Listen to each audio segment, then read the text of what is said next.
धनतेरस एक ऐसा त्योहार जिसे हम समृद्धि और शुभता का प्रतीक मानते हैं। हर साल हम इस दिन 5 चमत्कारी चीजें खरीदते हैं ताकि घर में सुख और भाग्य आए। लेकिन क्या हो अगर वही वस्तुएं खुशियों की जगह मौत लेकर आएं? ये कहानी है एक ऐसे श्राप की जो हर धनतेरस को एक नए शिकार की तलाश में आता है, जहाँ सोना चमकता नहीं बल्कि चीखों की गूंज में डूब जाता है, और जहाँ हर पौधा, हर दीपक एक आत्मा का इंतजार करता है। धनतेरस की रात जब समृद्धि नहीं बल्कि विनाश जन्म लेता है। कही अनकही बातें, हिंदी हॉरर स्टोरी। धनतेरस की सुबह थी। शहर की गलियां दियों, झालरों और पूजा की तैयारियों से चमक रही थीं।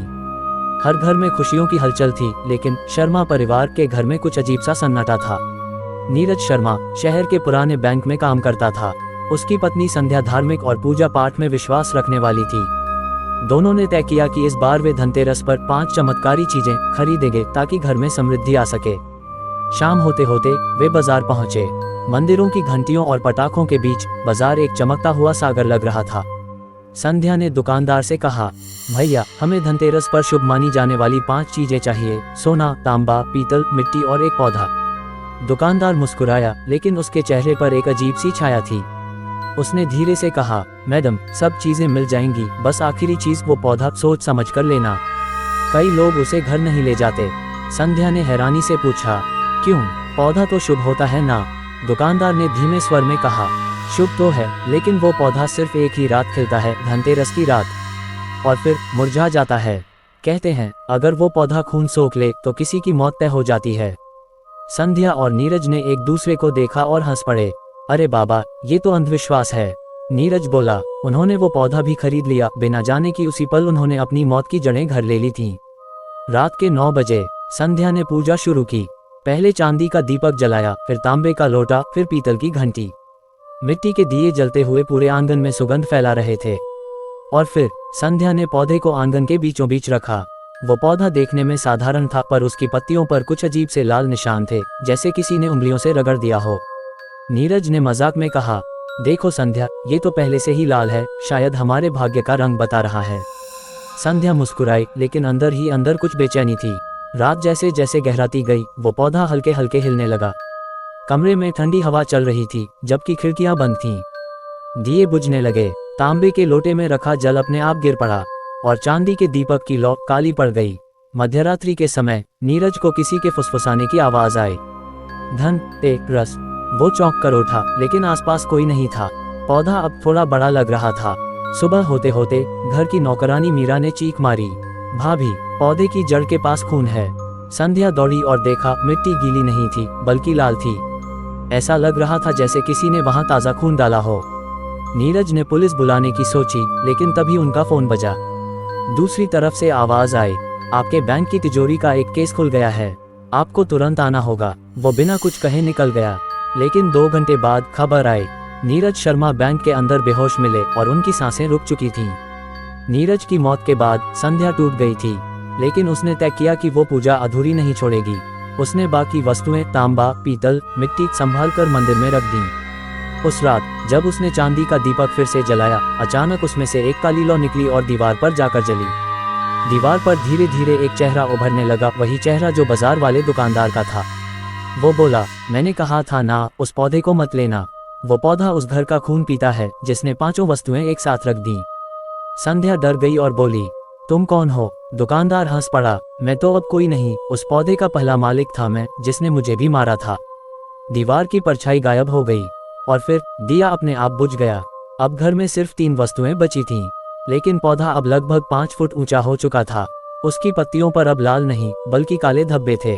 धनतेरस की तीसरी रात को संध्या ने देखा, पौधे के नीचे मिट्टी हिल रही थी। वो झुककर देखने लगी, और तभी मिट्टी से एक हाथ बाहर निकला, नीरज का हाथ। वो कांपती आवाज में बोली, नीरज, लेकिन वो आवाज नीरज की नहीं थी, वो पौधे के अंदर से आ रही थी। धनतेरस की वस्तुएं पूरी कर। संध्या भागी, लेकिन दरवाजे अपने आप बंद हो गए। दीवारों से मिट्टी गिरने लगी। सारी वस्तुएं एक एक करके अपने आप हिलने लगीं।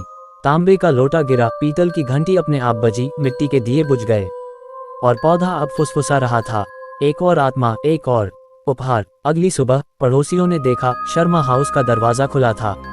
अंदर कोई नहीं था, बस आंगन में वही पौधा था, अब और भी बड़ा, और उसकी पत्तियां पूरी तरह लाल थीं। पुलिस ने घर को सील कर दिया। लोगों ने कहा शायद पूरा परिवार कहीं चला गया, लेकिन किसी ने यह नहीं देखा कि पौधे की जड़ों में अब 2 कंगन और एक चश्मा फंसा हुआ था, वही जो नीरज और संध्या के थे। हर साल धनतेरस के दिन उसी बाजार में एक नया दुकानदार आता है। वो मुस्कुराते हुए कहता है, मैडम 5 चमत्कारी चीजें लीजिए, सोना, तांबा, पीतल, मिट्टी और एक पौधा। लोग कहते हैं कि जो लोग वो पौधा खरीद लेते हैं उनके घर में सच में समृद्धि आती है, लेकिन वो घर किसी और का हो जाता है। शर्मा हाउस की घटना के कई साल बीत चुके थे। अब वो घर वीरान था, दीवारों पर बेलें उगाई थीं और अंदर घुसते ही सीलन की गंध आती थी। कहते हैं रात में वहां से किसी के मंत्र पढ़ने की आवाजें आती थीं। धीरे, ठंडी, लंबी फुसफुसाहटें। धन ते रस। एक दिन शहर में एक नया दंपत्ति आया, आरव और मीरा चौधरी। आरव को प्रॉपर्टी डीलिंग का शौक था। जब उसे पता चला कि शहर के बीचों बीच इतना बड़ा बंगला इतनी कम कीमत पर बिक रहा है तो उसने देर नहीं की। एजेंट ने बस एक बात कही, सर इस घर के बारे में लोग बातें करते हैं लेकिन सब अंधविश्वास है। आरव मुस्कुराया, मैं भूतों से नहीं डरता, मैं टैक्स से डरता हूँ। और वो दोनों शर्मा हाउस में शिफ्ट हो गए। पहले दिन ही मीरा ने घर की सफाई शुरू की। सब ठीक था सिवाय आंगन के बीच में उगे एक अजीब पौधे के। वो बहुत पुराना लग रहा था पर किसी ने उसे कभी काटा नहीं था। मीरा ने पूछा, आरव इसे उखाड़ दें? आरव ने कहा, अरे रहने दो, दिखने में तो सुंदर है, शायद लकी प्लांट हो। उसने उसे पानी दे दिया। शाम को मीरा ने पूजा की और कहा, आज धनतेरस है, चलो हम भी 5 शुभ चीजें खरीदते हैं। आरव हंसते हुए बोला, इतने साल बाद फिर वही परंपरा, ठीक है। उन्होंने बाजार जाकर वही 5 चीजें खरीदी। सोने की छोटी सी अंगूठी, तांबे का लोटा, पीतल की घंटी, मिट्टी के दिए और एक छोटा पौधा। जब वे लौटे पौधा अब और भी बड़ा हो चुका था, जैसे उनकी वापसी का इंतजार कर रहा हो। रात के 12 बजे आसमान काला था, चारों तरफ सन्नाटा। मीरा ने दीपक जलाया, आरव ने घंटी बजाई और तभी हवा अचानक ठंडी हो गई। दिए की लौ कांपने लगी। पीछे से किसी के चलने की आवाज आई, धीरे धीरे, भारी कदमों की तरह। मीरा पलटी लेकिन वहां कोई नहीं था। फिर उसने देखा पुराने पौधे की जड़ के पास मिट्टी फिर से हिल रही थी। वो कांपती हुई बोली, आरव ये मिट्टी अपने आप क्यों हिल रही है? आरव ने मजाक में कहा, शायद चूहे होंगे। लेकिन अगले ही पल मिट्टी से कुछ निकला, एक टूटी हुई चांदी की चेन, और उस चेन पर लिखा था संध्या। रात के 3 बजे मीरा को किसी ने धीरे से जगाया। मीरा, वो आवाज आरव की नहीं थी। उसने देखा दर्पण में एक और चेहरा था जो उसी की तरह दिखता था लेकिन आंखें काली थीं। वो चेहरा बोला, तुमने 5 वस्तुएं खरीद ली, अब तुम्हारा नंबर है। मीरा चिल्लाई और भागी। आरव दौड़ा लेकिन उसने देखा दीवार पर कुछ उभर रहा था। धनतेरस का चक्र फिर शुरू हुआ। अचानक तांबे का लोटा अपने आप गिरा, मिट्टी के दिए बुझ गए और पौधे की जड़ों में खून जैसा तरल बहने लगा। सुबह पुलिस आई, दरवाजा अंदर से बंद